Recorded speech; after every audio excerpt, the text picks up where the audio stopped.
The general Buddhist approach, as we've been talking, is to know your mind, which means know your thoughts, and then learn to become familiar with them, distinguish between the neurotic, I-based, fear-based, unhappy ones, and the positive, useful, productive ones. I mean, sounds simple, but that's the tricky job, because they're going 1,000 thoughts a second. But that's the bottom line. And the Buddhist approach is that we're not set in stone, and we can lessen the neuroses and grow the goodness, basically.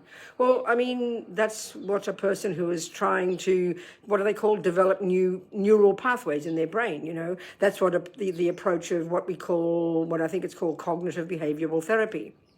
And what's the job both of those people are doing? The same as Buddha recommends. Change your thoughts, baby.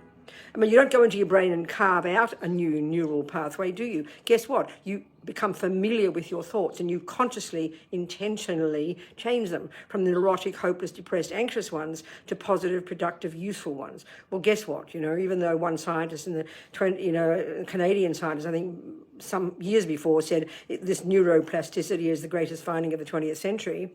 Well, with respect to him and the 20th century and science, Buddha's been telling us quietly for 2,500 years that he's found that this is so, That's the bottom line in Buddhism.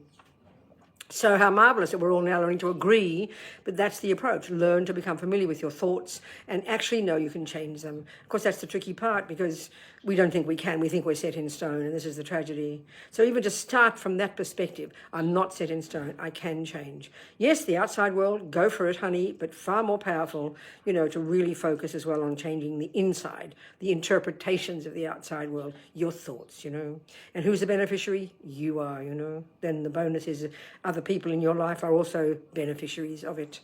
So that's the one to do,